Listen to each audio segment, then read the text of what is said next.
Now we're just strangers again. Ain't even my friend. Not how I want it to end. Can we just pretend? The waters of Ocearis were vast and enigmatic, every ripple and shadow whispering secrets of the deep.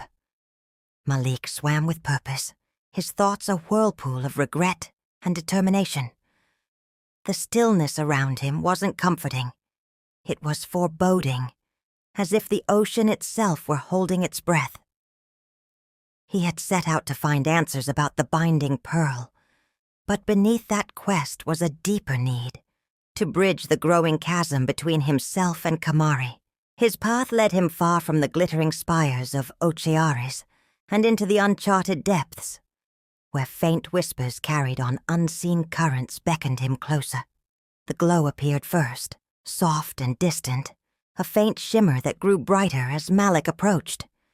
It wasn't the phosphorescent light of the ocean's flora, nor was it the cold gleam of a guardian's eyes. This light was alive, pulsing like a heartbeat. As Malik swam closer, the source of the glow revealed itself, a woman floating gracefully in the water, her presence ethereal and magnetic. Ellora was unlike anyone he had ever encountered. Her skin shimmered faintly with bioluminescent patterns, and her long flowing hair seemed to ripple with the currents, glowing faintly at the tips. Her eyes were crimson, piercing and ancient, as though she carried the weight of centuries within her gaze. Her voice, when she spoke, was a melody that resonated within Malik's very core. "You've come far, Malik," she said, her lips curving into a knowing smile. "You seek the binding pearl, but what you truly desire lies much closer to your heart." Malik felt a chill despite the warm glow surrounding them. "Who are you? And how do you know my name?" "I am Ellora," she said, inclining her head gracefully. "A siren, and someone who knows far more about you than you realize. I've watched you and Kamari since the moment your paths intertwined. What you share is more than love, Malik. It's destiny." The word hung heavy in the water between them. Malik furrowed his brow. "Destiny? What are you talking about?" Ellora's gaze softened, though her expression remained serious. "Kamari is my sibling, and the bond you share is no accident. It was forged by an ancient prophecy tied to the survival of Ocearis. Without you two, the city will fall." Malik's chest tightened. "Your sibling? Kamari never mentioned—" "They wouldn't have," Ellora interrupted, her tone carrying a hint of sadness. "I've been kept away, hidden from them, just as much as I've been hidden from you. But there's no time to dwell on what was. You must mend what's broken between you and Kamari. Together, your powers are stronger than anything this ocean has seen. Apart, you are vulnerable, and so is the city." Malik clenched his fists, a knot of guilt and determination forming in his gut. "I've tried to reach Kamari, but they don't trust me anymore. They think I'm only in this for myself." "Then show them otherwise," Ellora said, her voice firm. "You must prove that your intentions are true. Kamari may be reluctant, but their heart still holds a place for you. Use that spark and reignite the bond." Miles away, Kamari swam through an underwater labyrinth of jagged rocks and swirling currents. Their mind raced as they followed the faint trail of ancient glyphs etched into the rock walls. The carvings seemed to hum with energy, resonating faintly with their sound-based magic. Each symbol drew them deeper into the labyrinth, whispering promises of answers. But the deeper they went, the more treacherous the journey became. The currents turned violent, tugging at their limbs with relentless force. The water grew colder, darker, until even the faint glow of the glyphs seemed distant and dim.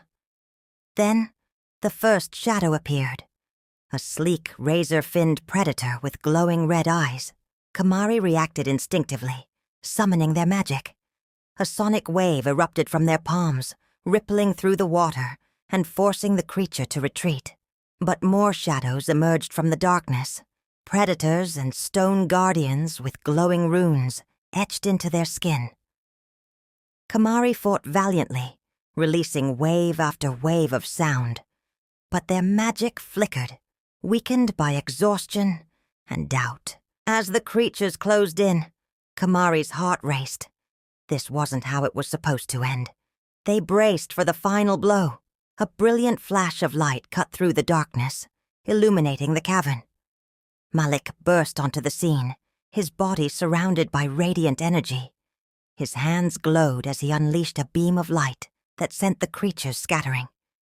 The guardians hesitated, momentarily blinded, and Malik took the opportunity to pull Kamari close. "I've got you," he said, his voice steady despite the chaos around them. Kamari didn't have the strength to argue. They clung to Malik as he guided them through the maze, the light from his hands keeping the predators at bay. The two swam side by side, their combined presence forcing the hostile forces to retreat. When they finally reached calmer waters, Malik released Kamari and turned to face them.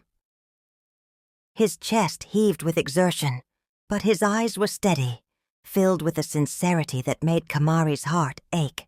"Are you okay?" Malik asked, his voice soft. Kamari crossed their arms, their expression guarded.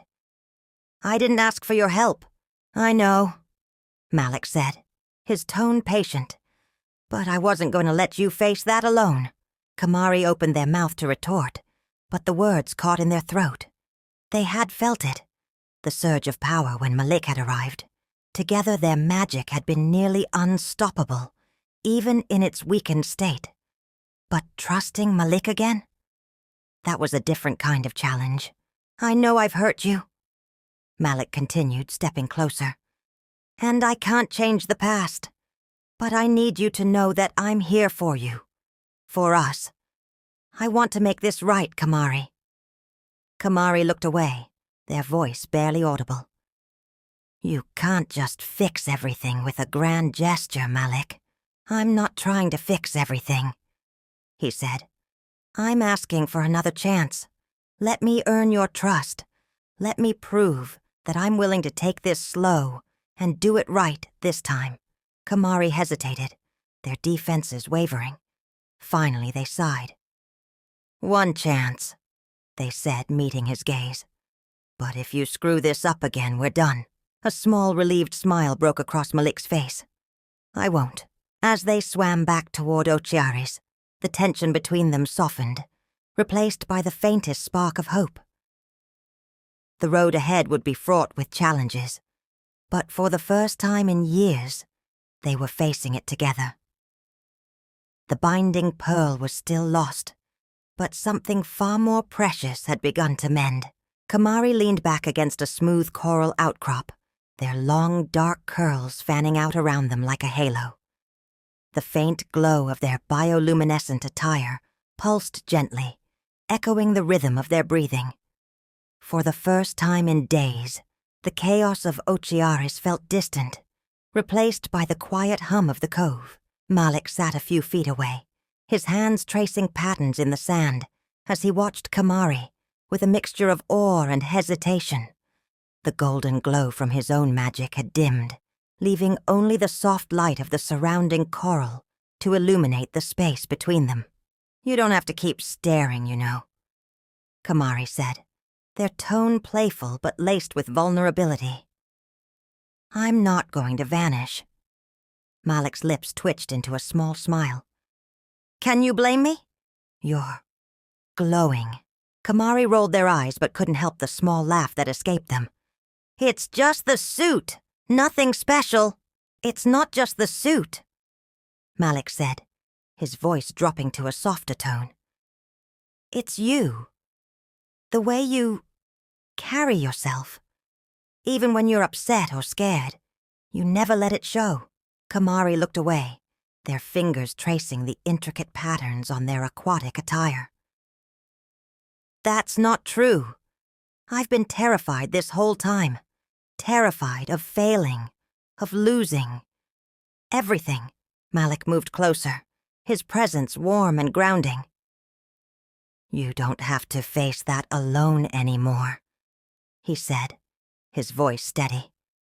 "I meant what I said earlier. I'm here, Kamari. For you." Kamari's eyes flickered to Malik's, searching for doubt, but finding only sincerity. "And what if I can't forgive you? What if I can't let go of everything that happened?" "Then I'll keep trying," Malik said simply. "You're worth it." For a moment the cove fell silent except for the gentle swirl of currents and the faint hum of magic lingering between them. Kamari let out a shaky breath, their fingers brushing against Malik's as they hesitantly reached out. "I don't know if I believe you yet," Kamari admitted. "But I want to try." Malik's smile widened, and he clasped their hand gently. "That's all I need." The two sat there, hands intertwined, as the cove's serene glow wrapped around them like a protective shield. For the first time in a long while, hope didn't feel like a distant dream. It felt tangible, within reach, and shared. Now we're just strangers again. Ain't even my friend. Not how I want it to end. Can we just pretend